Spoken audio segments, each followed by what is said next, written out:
Ang seedling sa carrots nga itanom na ko dito sa space nga akong gibubuan kanina og tubig. Gatong yuta nga akong gibasa og tubig dit.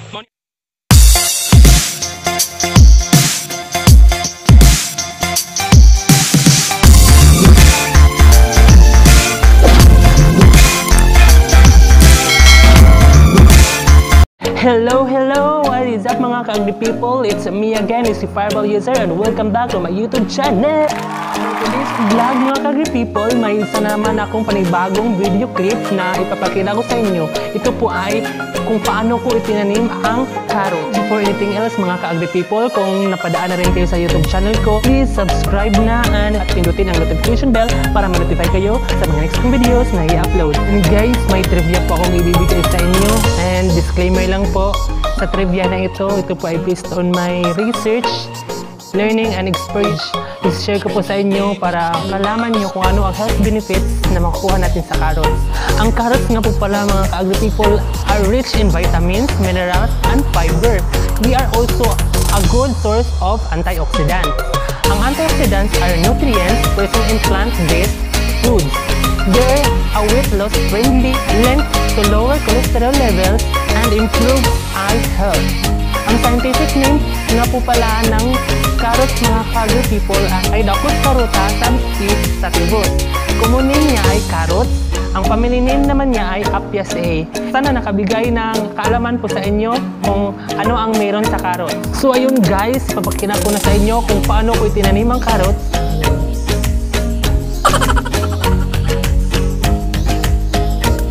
So ayun guys, ipapakita ko na sa inyo kung paano ko itinanim ang carrots. Kaya without further ado, let's watch this.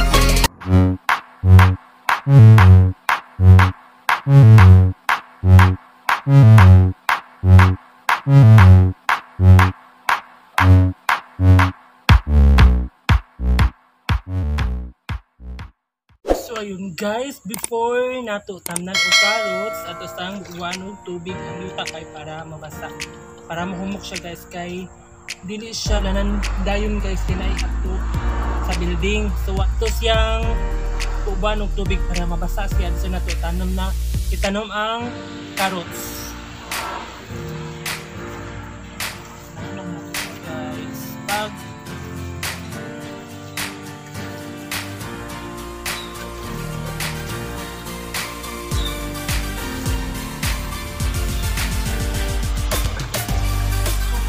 namin sa inyong balay guys, hindi na pilitan sa inyong balay para makaharvest mo keeping time pang-beautify sa inyong balay.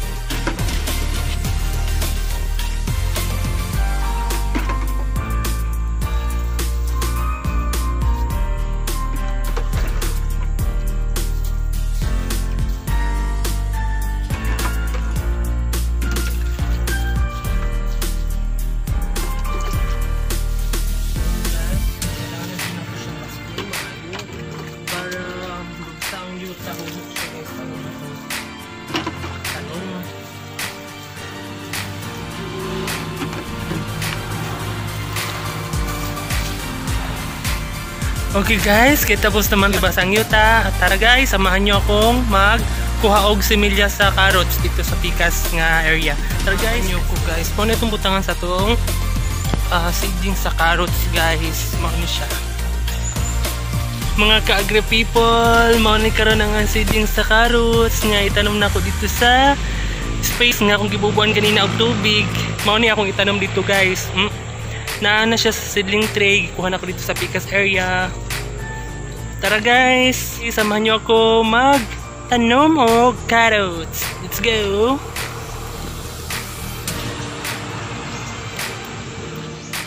Guys, magtanom na tao carrots. Adisir natin itanong ang carrots guys. Napaman siya sa stick no, napaman siya ilocate. So atuloy siyang i-remove para dili siya mag-stunted growth. Kaya kung naan siya ilikuan guys, ilocate guys, mag-stunted growth siya, dili siya magtubo, maayo, dili siya mudako ang imong tanom. So kailangan natin i-remove ang plastic nga naka sa stick. Then, ang planting distance is half roller per hill guys. So mag-half roller guys, hindi natin siya i-tanong. Kalot na naro diri ang mga granat o diri. Tapos butang nato diri ang atong carrots. Guys, half roller na siya guys. Kahoy na di akong gamit guys. Kawa ko roller pero kung na siyang ikuan guys, half roller na siya katuan.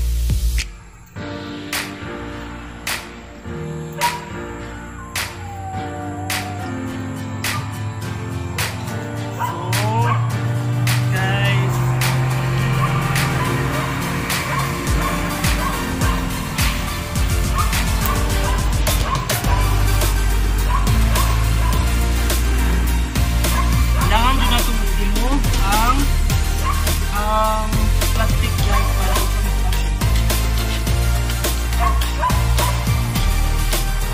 ano lang ba chemistry guys? Mga buhay agriculture isda.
So guys, natapos ko rin itanim yung carrots and after na to itanim ang carrots guys, so atong bukuan og tubig.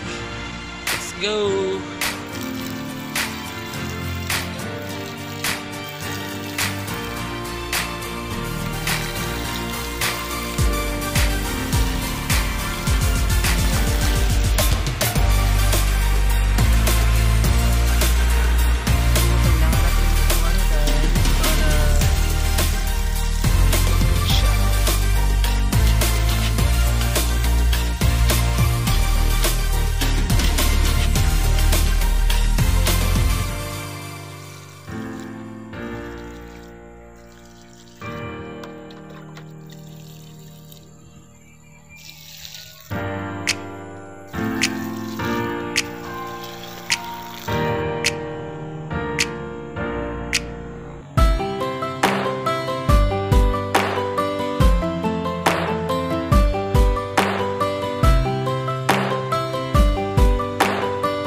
So mga ka-Agri people, that's all for today muna. Sana nagustuhan nyo, at kung nagustuhan nyo mga ka-Agri people, don't forget to like, share, and comment down below kung may mga tanong po kayo sa vlog ko po mga ka-Agri people.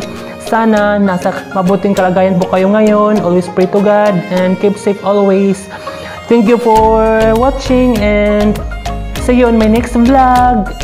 Bye-bye! God bless us all!